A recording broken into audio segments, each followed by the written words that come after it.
Yo, YouTube, what's up with your boy, Sports and Fitness Rants? I'm back, guys. Click that like button. Subscribe to my channel. What's up, guys? Welcome back, man. Good morning. Got a great video for you guys today. Hope you guys are doing good.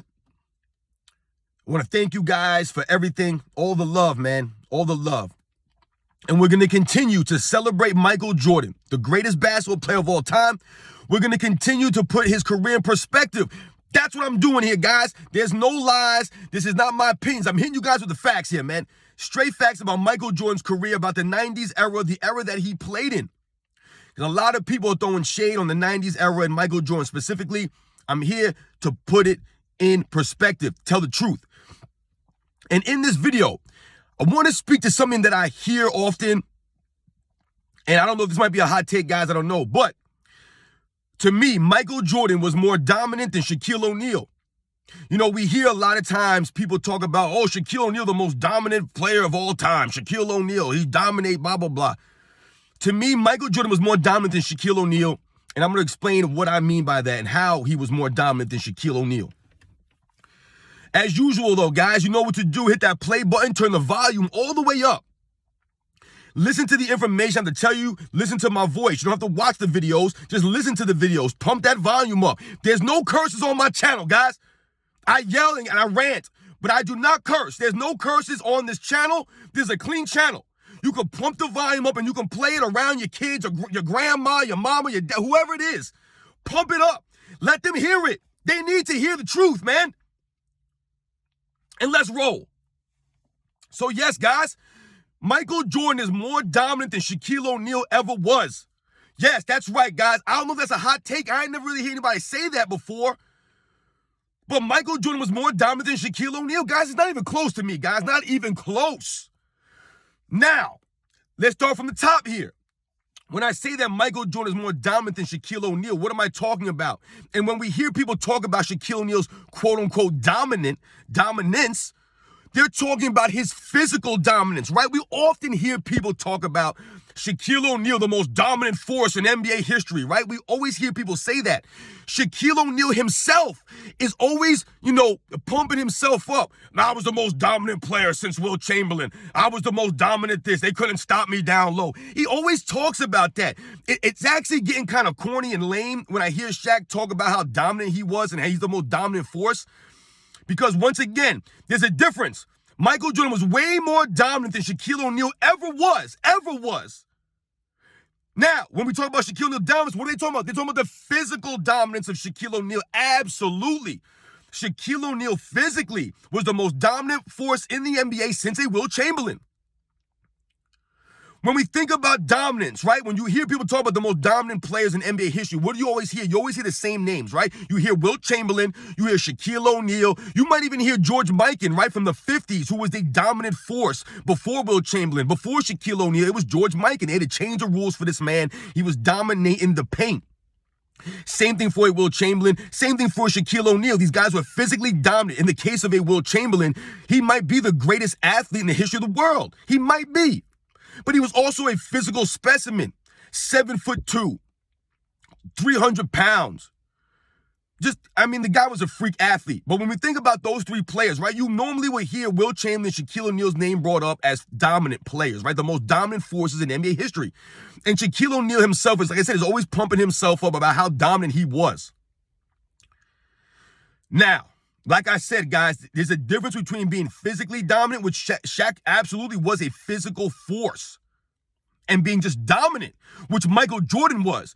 Way, way more dominant than Shaquille O'Neal ever was, guys. All right, let's break this down. So, what are the ways to be considered dominant, in my opinion, guys? There would be three areas we could talk about, right? We would talk about the statistics, we talk about the accolades, and your winning, right? How much you dominated winning. Winning should be the ultimate, sign of how dominant you were in your era, right? So if we start with the first thing, let's start with the stats, right? The statistics. Shaquille O'Neal, to me, was not a dominant statistical player. He was just not, guys. When we think about it, Wilt Chamberlain, that was part of Wilt Chamberlain's dominance. His statistical dominance over the NBA, over the history of the league. There are records that Wilt Chamberlain has that will never be sniffed. will never be touched. Ain't no one averaging 50 points a game or 25 rebounds or any of that nonsense. No one's ever doing those things. No one's scoring 100 points in a game. Right? The statistical dominance of a Will Chamberlain. Shaquille O'Neal does not have that. He does not have that when we compare to a Michael Jordan. Right? The statistics are not even close, guys. When you're talking about Shaquille O'Neal and Michael Jordan's dominating the statistics, I'm not talking about these longevities, accumulation stats. Shaquille O'Neal played for a long time. We get all that. We're talking about the year-by-year numbers, the statistical dominance of each player. It's not even close. And what am I talking about? Well, Michael Jordan is considered the greatest scorer of all time, right? Why is that? Because he has 10 scoring titles, guys. They don't call Michael Jordan the greatest scorer just because he has the highest scoring average, right? He has the most scoring titles in history over a Will Chamberlain. Over a Will Chamberlain. Not the same as Will Chamberlain. And Michael Jordan, like I told you guys in other videos, has literally won the scoring title every year that he played a full season in the NBA besides his rookie year. Not even Will Chamberlain can say he did that. So when we talk about Michael Jordan dominating statistics, being the greatest scorer, being considered the greatest scorer of all time, that's why he has 10 scoring titles compared to how many does Shaq have, guys? I believe Shaq has, what, 1 scoring title, I believe? So that's not even close, right? You would think that Shaq being dominant, right? I'm the most dominant force ever. You would think that he would have dominating the scoring titles a little bit more, right? He would have been much more of a scorer, right? Because he's so big and such a freak that he would have been dominating the league like that, right? Averaging 30 points. You know how many times Shaq averaged 30 points a game in the regular season, guys? 0 times. 0 times he averaged 30 points. Now, I'm not, listen, let me preface this stuff, guys. This is not a knock piece on Shaquille O'Neal. I'm not knocking Shaq. To me, Shaq is the 5th greatest center of all time. I just want to preface my comments here. There's not a bash, knock, or anything of that of Shaquille O'Neal. What I'm saying is that Michael Jordan was a much more dominant player than Shaquille O'Neal. Right? Shaq was a physical force, absolutely. But we're talking about domination as far as stats, like I'm talking about, accolades and winning. He's not even close to Michael Jordan as far as dominance, man. All right? Like I said, this is not a knock on Shaq. So back to the statistics. Like I said, Shaq led the league in scoring 1 time. This is not a knock on Shaq, but he led the league in scoring once. Never averaged 30 points plus in a game, in a season. Never. Well, we all know what Michael Jordan did statistically, scoring the ball, averaging 30 plus, over 50% shooting for consecutive seasons, which no one has ever done at the guard position. So statistically, Shaq was not dominant, statistically, right? Let's think about any other area, right? Shaquille O'Neal's a center, right, guys? So let's not worry about scoring too much, right? He's a center. Let's think Shaquille O'Neal is 7'2", 300 plus pounds, right? Guy was a dominant force, right? Like he says. So he must have led the league in rebounding several times at that size, dominating the boards, right? He's the dominant force. No, Shaq never led the league in rebounds, guys. I know it might be a shock to you guys. He never led the league in rebounds. Those titles will go into guys like Dikembe Mutombo and Ben Wallace, Kevin Garnett. These are the people that were winning them in his era. Hakeem Olajuwon, David Robinson. Shaquille O'Neal never won a rebound title, guys. He never did. At that size. Now, once again, this is not saying that Shaq is not a good rebounder or a great rebounder. What I'm saying is that he's not an all-time great rebounder. He did not dominate the boards that way like other players of his era did. Right? Just didn't. Did he dominate like Will Chamberlain? Will Chamberlain led the league in rebounds, total rebounds. I don't even know how many times, man. Like 7 or 8 times or some ridiculous amount of times, man. That was domination. All right, well, Shaq's a big guy, man. He's a dominant force. He definitely led the league in shot blocks a couple of times, at least, right? He's a huge guy, right? When Shaq first came in the league, man, he was a really great athlete, man, for that size. The dude could move. Never led the league in shot blocks, guys. Never led the league in shot blocks ever in his career. Once again, this is not a knock on Shaquille O'Neal and any of his prowess as far as defense or rebounding. What I'm trying to do is I'm trying to highlight that he's not dominating, right? The statistics, he's not dominating. He was a great player, but the dominant force that he tries to make it seem that he was, and other people say, oh, Shaq's the most dominant force of all time. It's not true, guys. He was physically dominant. Yes, he was physically dominant, but he did not dominate the stats. He did not dominate accolades or winning like that. And I'm going right now through the statistics here. He did not dominate. Like I said, he was not an all-world shot blocker or an all-world rebounder. No, not even one rebounding title, not even one shot block title, guys. Right, that was going to guys that were better than him, like Hakeem Olajuwon, like Dikembe Mutombos, Alonzo Mourning. These guys were winning the shot blocking titles in that era. Not Shaq, guys. So he didn't dominate scoring. He didn't dominate rebounding. He didn't dominate shot blocking. Where's the dominance as far as statistics goes, guys? This is just statistics we're talking about right now. The dominance is not there, right? Compared to a Michael Jordan who dominated scoring. 10 scoring titles in 11 full seasons, guys. That's domination.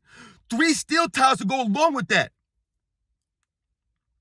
Right? Michael Jordan dominated the 90s era more than any other player dominated their era. Yes, even Bill Russell.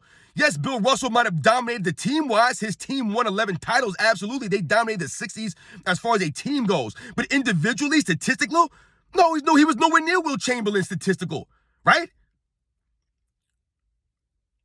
When we think about all those things, guys, right? The stats, the accolades, and winning. Michael Jordan's the only player to combine all 3 and dominate his era in all 3. The stats, the accolades, the winning. Not Shaquille O'Neal. He's nowhere near his level. Now we go to accolades, right? Shaquille O'Neal having 1 MVP. 1 MVP trophy? Once again, this is not taken away from Shaquille O'Neal's grace. I'm not knocking him for having 1 MVP. What I'm trying to show you guys is that he wasn't dominating the accolades. How many all-defensive teams did Shaq win? Or was he on? I believe he was on 3 all-defensive team, guys. 3. And they were all seconds. He never made a first all-defensive team at 7'2", 300 pounds. With that athleticism, at that size, he never made a first-team all-defense, right? Why? Because there were other centers that were greater defensively than Shaquille O'Neal. He wasn't close to Hakeem Olajuwon or David Robinson or Mutombo or even an Alonzo Mourning on the defensive end. He wasn't on these guys' level. He just wasn't. The consistency wasn't there for Shaquille O'Neal defensively, guys. Right? The 1 MVP trophy. Once again, this is not Shaquille O'Neal for having 1 MVP. What I'm trying to show you guys, it wasn't like Shaquille O'Neal won 3, 4, 5 MVPs in the 2000s or the early 2000s. He won 3 MVPs or something like that, guys. When Michael Jordan was dominating in the 90s, he won 4 MVPs in the 90s, guys. 4 MVPs in the 90s. And the man only played, what? 7 seasons in the 90s if you count the 89-90 season as a 1990 season. 91, 92, 93, 96, 97, and 98. Won 4 MVPs in 7 years in the 90s, guys.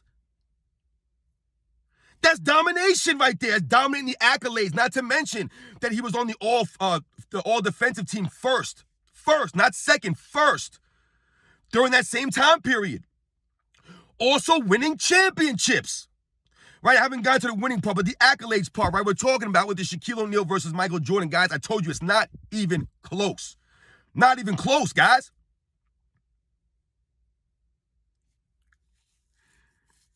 You know, when you think about winning, guys, right? I don't want this video to go too long, but when we think about winning, right? Michael Jordan versus Shaquille O'Neal, I'm talking about the domination that people say that Shaq was dominant, the most dominant force in the history of the NBA.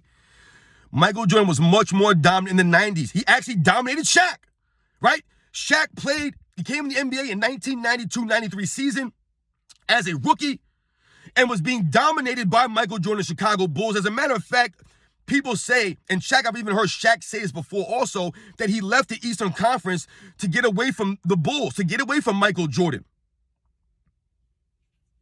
Couldn't beat them. Michael Jordan dominated Shaq. Michael Jordan dominated his competition. He dominated an entire era. An entire era. Statistically, accolades-wise, and winning. All 3 phases, Michael Jordan and the Chicago Bulls were the dominant force of the 90s. Shaquille O'Neal was in the 90s. We think about Shaquille O'Neal finally winning. Let's go to winning, guys. You guys know how many times Shaquille O'Neal was swept in the playoffs while he was the leader of a team? I don't even know, but I wrote down, guys, I don't write stuff down, but I had to write these things down real quick just to make sure I was accurate. Off beginning, before any titles were won, guys, right? From 1994 to 1999, right? Shaquille O'Neal's first playoff appearance with the Orlando Magic in 1994 and his last playoff appearance. Not last playoff appearance, and in 1999. I just did that little 5-year gap there, guys, right? In 1994, the Orlando Magic were swept in the first round to the number 5 seeded Pacers. That's right, guys. They were the lower seed, the Pacers, and they swept the Orlando Magic, led by Shaquille O'Neal, in 3 games. 3 games to nothing, right, in the best of 5 series, right? They got swept in that. That's one. Then we all know the next year in the 1995 NBA Finals, they got swept by Hakeem Olajuwon and the Rockets, 4 games to nothing in the finals. Then when you think about the 1996, we all know about the 1996 Eastern Conference Finals, they were swept by the Bulls.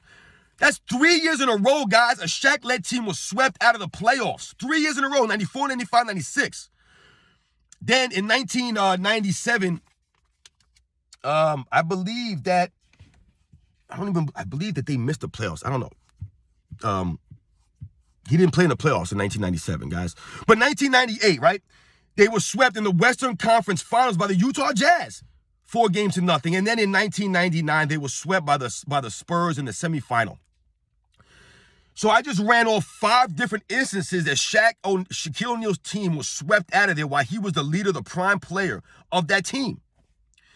Now, we can point to different reasons why they were swept. We can always make excuses for stuff, guys, but that's the point here, man. If Shaq was the most dominant force in NBA's history, then why is he getting swept out of the playoffs so many times? You couldn't win 1 game?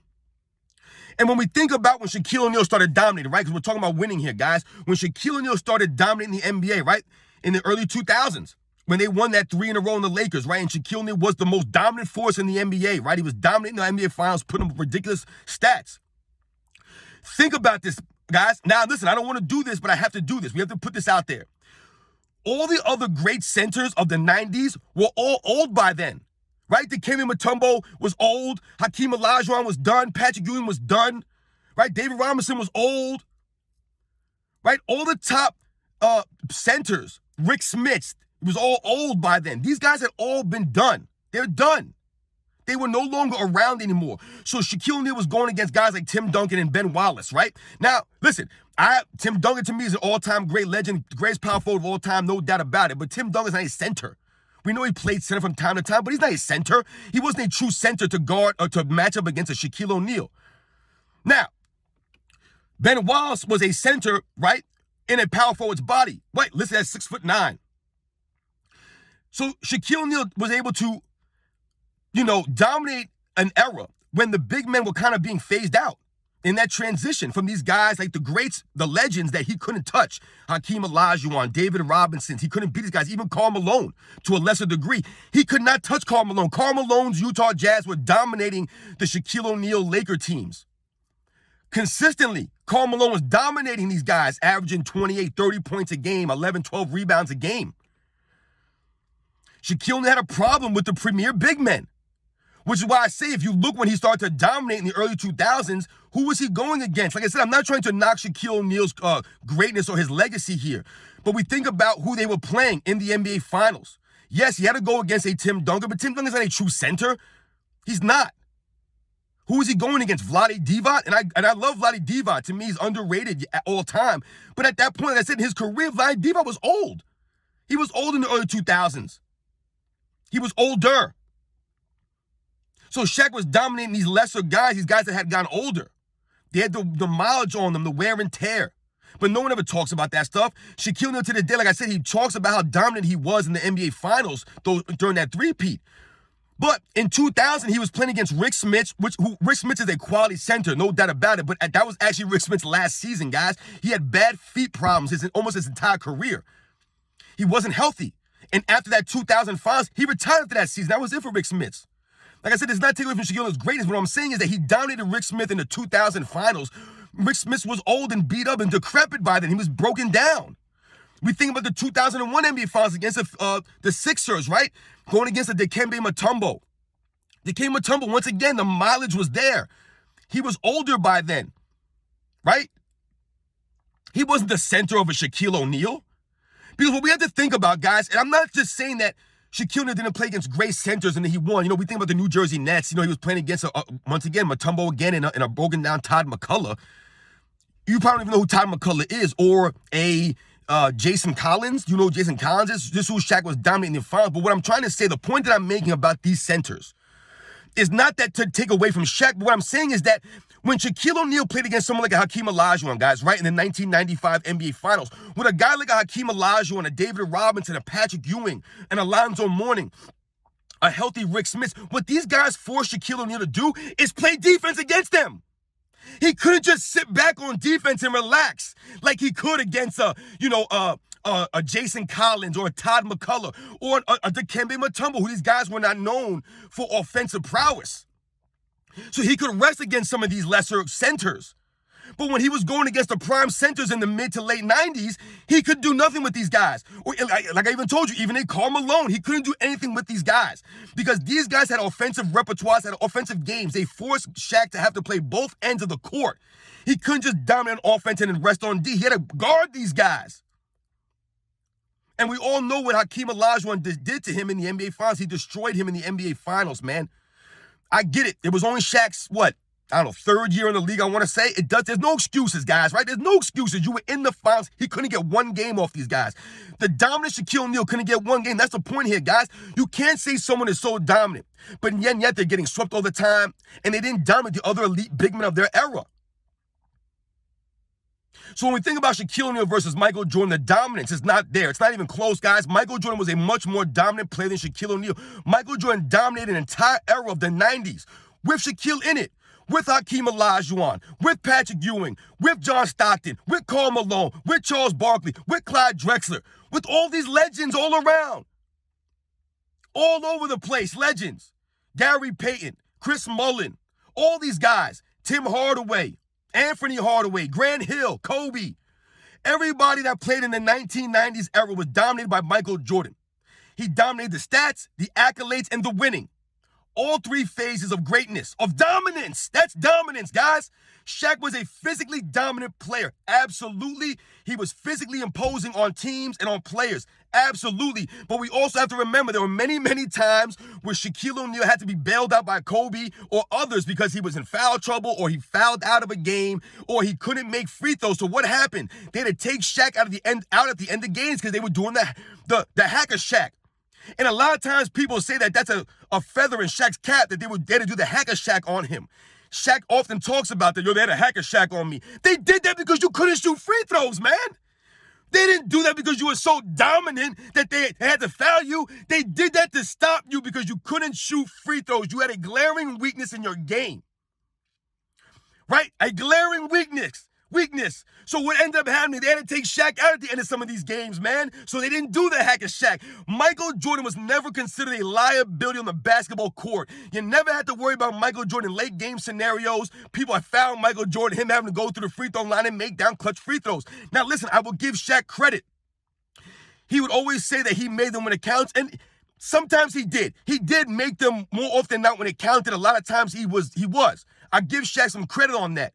But there were many, many playoff series when Shaq's missing 30, 40 free throws in an entire series, guys.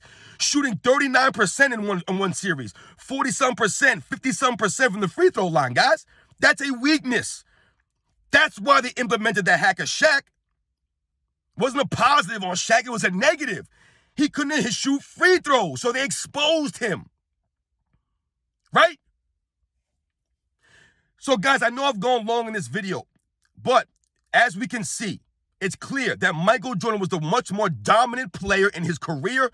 Michael Jordan dominated his era way more than Shaq ever dominated the early 2000s in stats, accolades, or winning.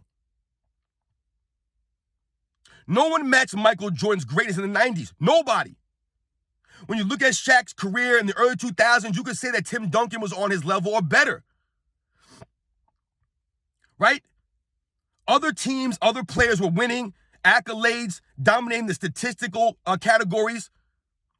Like I've told you, Shaquille O'Neal only making 3 defensive teams, all being second defensive, never making one all-defensive team, the first team. Only 3 seconds at that size in a career that spanned 17, 18 years, whatever it was. To me, that's a shame. To me, guys, and I'm going to end it on this, guys. To me, Shaquille O'Neal is one of those guys that did not maximize his career. He did not maximize his potential. And that's part of the reason why I think Shaq talks about himself in such high regard these days. Because he feels that people have forgotten about him. right? He feels that he probably could have been the greatest center of all time, but he didn't quite get there because of him. He was lazy, right? He started drinking the Kool-Aid, reading the news paper clippings, and thinking that he was greater than he really was. So he really never worked on his game to the point, or his conditioning or his health, none of that stuff the way that he should have to maximize his career, right? He should have been better on defense for his entire career. He should have about at least 7 all defensive teams, guys. He should have made at least 4 firsts, a couple of seconds, at least. He should have at least a couple of rebound titles, guys. At least 2. Like I said, to me, Shaq did not reach his potential, and it was partly because of him, or mostly because of him. Where someone like a Michael Jordan maximized his career. He did more with less and in less time than anyone in the history of the sport. That's domination. That's dominance. Was Shaq a physically dominant force? Absolutely. I told you, between him, Will Chamberlain, George Mikan, they're the 3 most physically dominant players that you could probably name in the history of the league. They had to change rules for these guys. But being physically dominant and dominating an era and being just dominant is not the same thing. No, Michael Jordan did not have the size of a Shaq to physically impose his will on teams, but what Michael Jordan did was he dominated games, and he dominated an era with his game. With his game. Not with his physicality, with his game. With his skills, with his fundamentals, with his toughness, with his grit, with his mentality. That's how he dominated. To me, Michael Jordan and Shaquille O'Neal are nowhere close as far as domination goes. If you look at Shaq's resume, you'll probably be surprised that it's not as great as you might have thought it was, with Shaq being considered the most dominant force of all time. Did not dominate the stats, the accolades, or the winning like that. He just didn't, guys. Once again, this is not a knock on Shaq. Shaq, to me, is the number 5 greatest center of all time. Just off the top of my head, just thinking about it, he's an all-time legend. Great, and probably the second most physically dominating player in the NBA's history, behind Will Chamberlain. No doubt about that. But when we talk about domination, just straight domination, to me, Michael Jordan's the most dominant player in the history of the league, guys. The history of the world. History of the world. Almost cursed there, guys. You know what I'm saying, though, man. Like I said, he dominated the stats, the accolades, and the winning. All 3 phases of basketball. Catch you guys on the next one.